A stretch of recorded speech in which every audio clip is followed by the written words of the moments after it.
mag-decide? Yung mga madre po sa Okay, Italy. okay. Pagkatapos po, Yun, after ng nag-decide ako, so umuwi ako at saka binigyan nila ako ng 15 days lang. So bumalik ako ng Italy. One year po, nalaman ko din yung kapatid ko namatay din ulit. After, ano ho ang kinamatay? cancer po din. Cancer sila ng Umuwi ka. pancreas. After ng 1 year po, nalaman ko din na disgrasya yung kapatid ko din again. Tapos after ng 1 year din, naoperahan din ang kapatid ko na kidney po. So halos... So, after ng 1 year, nalaman ko din yung papa ko nakasakit. So, 90 years old na po siya sa amin. So, nag-stay siya ngayon doon sa amin. Ano sa palagay mo, yung ganong-ganong sunod-sunod na trahedya o dagok sa buhay, ano ang iyong nararamdaman? Anong feeling mo? Ano po, naramdaman ko masakit. At saka, ito, nagdasal din ako na baka ito din ang pagsubok sa akin. So, yung sa pagsubok na sinasabi mo, palagay mo ba nalampasan mo na ma'am yung pagsubok? Sa 6 years ko po sa Italy, naramdaman ko po na overcome ko yung pagsubok. At saka nag-decide din ako na at least naman makita ko yung papa ko na buhay pa. At saka at least naman mahawakan ko yung kamay niya. Kasi nga lahat, halos hindi mo Opo. naabutan. At saka Diba? ayaw ko din na mangyari sa mama ko na hindi ko malang siya nakita. At least mag-serve naman ako sa papa ko. How do you love your papa? Mahal ko talaga yung papa ko. At saka alagaan ko na siya ngayon. Gusto ko din alagaan siya. Kaya ka nag-decide na umalis Nag-decide- muna. oo. Nag-decide din ako mag-uwi. At least naman makita ko yung papa buhay pa. Kaysa patay na siya, hindi ko din siya makita. Plano mo bang mag-asawa? Opo, kasi ayaw ko na din magbalik ng convent na at the end pala, mag-uwi ka rin. So nagplano din ako na, at saka nagdasal din ako na, Lord, sana bigyan mo naman ako ng isang lalaki na mapagtapat, mapagmahal, faithful sa sarili at maging honest naman din siya. Sa habang buhay ko din kasama. Natagpuan mo na ba yung lalaking sa tingin mo ay papasa doon sa iyong mga sinabi? Through, sa textmate po, sa kaibigan ko po, nagbigay ng text.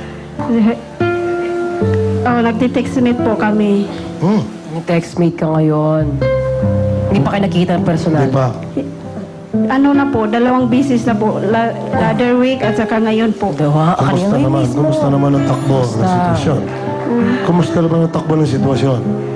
Okay lang po. Kasi nakita ko siya eh. So, desidido ka nang talagang hindi ka nababalik. Ayaw ko na po talaga. Gusto ko Ayun na ang iyong mag-asawa. desisyon ngayon. Ngayon, dahil hindi ka nabigyan ng pagkakataon na makausap man lang yung ina, meron ka bang mensahe para sa kanya? Wala na pong mama ko po. Papa ko na lang. Kaya nga, may mensahe ka. Hindi mo nga na kasi nakita o naabutan. O, kung makakausap mo, ito ay parang salamin ni Mr. Boy Abunda. Kung makakausap mo, may mensahe ka bang gusto Opo. iparating? Ano yun? Sige. Pa, mag-ingat ka at lakasan mo ng loob mo. At saka asahan ko lang na makita pa kita ulit. Sa papa mo yan? O sige, Oo. naintindihan natin sa papa mo yan. Galit ka ba sa manay mo? Hindi po. Ba't ayaw mo siyang bigyan ng mensahe? Oo nga. Sabi ko sa mama mo, yun na mayapa na meron ka bang... Pwede Yung mga rin. hindi nasabi, di ba? Ama, sana naman masaya ka at ipagdasal kita habang buhay. Hindi, patay na, di ba? Opo. Pinipilit mo natin maging seryoso. Pero ito, mensahe mo lang sa iyong textmate. Kasama ba siya ngayon? Nandito siya ngayon? Wala? Opo, nandiyan Ay! po. Teka! Tawagin natin. Naku! Sus Marios. Tawagin natin ang Okay lang ba? napakaswerteng lalaki na makikilala na. Ano pa? Ano pangalan niya, Si darling? Reggie po. Reggie. Kinikilig talaga siya, mga Si Reggie, parang medyo kahawig. Parang ikaw, sir, kamukha niyo, isang hulmahan lang po kayo, oh. Pwede, oh, Rico J, oh. Ganyan ang mga tipo ko, sir, may mga ganyan, ang tawag dyan, bigote. Hindi, ano yan, parang magino, pero medyo pilyo. Oo, Ah, shine. Reg, kami makikichismis lang, ano, Reg? Oo, machismosa kami. Ang nasungkit mo, mahirap sungkitin. Galing pa sa Italy at dating naglilingkod. Paano mo siya nasungkit, Reggie? Sa pamagitan ng text talaga. Di ba talaga ang teknolohiya? Teknolohiya? Yung ba yung... Nagkakilala lang kami sa text. yung ba yung... Kuyu? Yeah, yung ano? Kumain na ba you? Hindi Oo. naman ako talaga nagtitext. Hindi ka talaga text. Pero Yun, binigyan ako ng number. binigyan ka ng number. Oo. Bakit naman wala ka bang ginagawa kundi manghuli lang sa text? Nag-text Hindi mo? naman. Hindi naman. May trabaho naman ako. Trabaho. Reg, Oo. Kwento mo sa akin. Kwento mo sa amin. Sige po. Paano nung una kayo nag-eyeball? Yan, ay. Nung una kayo Hindi ko bagay sa inyo, first- eyeball? Oh, eyeball ang tawag doon eh. Oo, eyeball, Okay, kita. alam ka namang earball. Hindi pwede. Okay. Nung una kayo nag-eyeball, first question, saan at paano kayo nagsabihan, ikaw ba Hi, yung text naka-red? mate. Ikaw ba yung merong... Ikaw Is that you? Ganon. Di ba? Paano? Ikwento mo pare. Tinitiksan ko siya na ano ba ang suot mo? Hindi ba kita Si ate siya na... Okay. Ano bang suot mo? Anong sabi sa kanya? Anong text niya? Ano bang kulay Hindi, na suot mo? ganito gawin natin, ha? Ganito gawin natin. Kunwari, nagte-text kayo ngayon, pero sa salita. Oh, anong kulay? Nang- Sagot siya. Sige. Suot mo upang makilala kita. Oh, okay, sagot. Ano yung sagot mo? Anong kulay Ano daw? yung kulay na suot mo? Black at saka black yung short. Black Long t-shirt, pants. long pants, Black black. and black. Oh. Tapos, ano naman ang text back mo? Anong text back mo? Anong text back mo? Nandito po ako sa harap ng Robinson. Yeah! Okay. Hindi ko to kaya. Ngayon. Hindi ko to kinakaya. Teka lang Tinext ka na, nandun naman. siya sa may Robinson. Sa pagdating mo sa naman- Robinson, Anong tinext text back mo? mo. Anong text back mo ba? Anong text So, hinanap ko siya.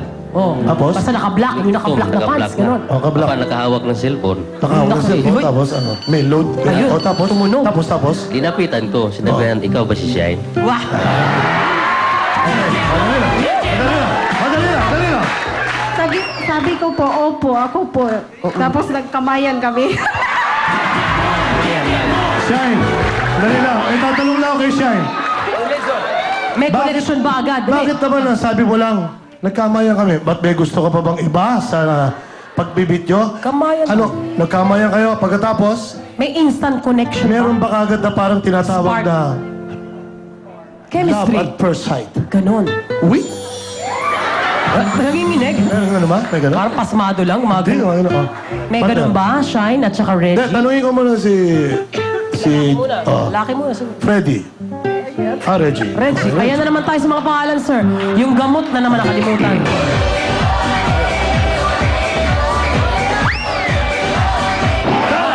Ayan. Siyempre, tao lang. Okay. Mainit ang ulo niya pag ano. Okay. Okay, Carlos.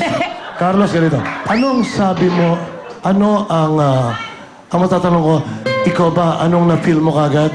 Ito ba sinabi mo kagad na ito na ang babae sa buhay ko? O sa tingin, magpapakabait na ako? Ano yung biglang pumasok? May mga lalaki, tayo mga lalaki may gano'n. Ano? May pera kaya ito? Gano'n ba? Ano ang mga naisip mo? Ano? Wala naman siya. Yung sa pagtitext pa lang, nafe-feel ko na eh. Wow! Wow! Nako! Baka naman tayo, nalaman mo ng taga-Italy, Euro. Oh, yun eh. Hindi naman. Alam mo na ba kagad na madre siya? Oo, nagpagkilala naman siya. Gano'n. Napakaswerte mo. Ano naman ang... Ito, Shine, no? O tanungin mo naman Oo, si ito, Shine. Shine. Dahil kilig na kilig ka na, hindi ko mainit na para ka dyang... Nung una mong nakita si Jerry, Yan, meron ka bang ganon? anong pangalan mo nga pala? Reggie, Reggie, okay. Nung una Okay. mong nakita si... Jerry naman ngayon. Reggie, Nauna akong nakita sa kanya kasi natakot pa ako sa kanya. Tatakot ka pa? Mukha ba siyang agaw cellphone? Kasi first time ko pang first time mo magka-textmate. magka-textmate. Sa tingin mo ba parang kasalanan yung ginagawa mo, nagte-textmate? Hindi naman po kasi normal naman yan, mapipil mo yung love at saka attraction ng isang So may tao. attraction na Attraction naganap. agad. Meron? Meron. Anong na-feel mo eksakto? Yung eksaktong na-feel mo? Nanginig ka ba? O Anong una mo napansin sa kanya na gustuhan mo? Physical. Ano po, Maputi. Ha, teka lang. Ano nangyari? Parang hindi naman. Maputi ba siya? Mapuna Okay. po. Colorblind ka ba? Oo. Wala. Salamat. Colorblind ka ba? Puti at saka At itim na saka- lang. Pareho lang. Anong pangalan yung nilagay mo? Reggie. Nilagyan talaga niya yung tag. Reggie? Kasi parang kang si Ay, Reggie yung Suarez, naman ang yung kaibigan buko. ko doon sa Makati. Ay, At siya, saka, ano po, Ano? may biguti po. Kasi May gusto ko may Biguti. biguti. Ay! Alam mo! Ay, nako! Alam mo, Shine, pasensya na, sir, ha? Ano ko lang, Sinasabi ko iba talaga may bigote kasi pag sa... huwag mong gawin, ha? Kasi ako pag sa dilim, alam mo yung nakinikiliti ka, nakinikiliti. Pag bukas mo yung ilaw, ay! Ipis pala. Ay, Kay. Iba ang sensasyon ng Kay, bigote. kita mo, lumulutang, lumalabas na ikaw ay may gusto sa akin. Oo naman. May bigote ako. Kung hindi ka lang ulyanin. Oh, sige. Hindi mo kailangan yung ulyanin sa nagmamahal. Okay, Shine. Oh. Ano ang plano niyo sa buhay ngayon? Yan. Magpapakasal ba kayo? Yan. Ikaw ba may Pare, ano ba trabaho mo? Pasensya ka na tayo itanong ko. Ako po ay pintor lang. Pintor? Yung gumagawa ng mga portrait? Engineer. Opo, ganun. Talaga? Ay, painter. Pinaint mo na ba siya? Hindi pa ba? I want you to paint me like Bago this. pa lang. Bago lang po. Okay. Kasi, Okay. Ano ang message yung dalawa? Ano ang plano niyo sa buhay? Mensahe mo para kay Reggie. Mensahe mo para kay Reggie. ang plano ko po ngayon, nagano pa ako,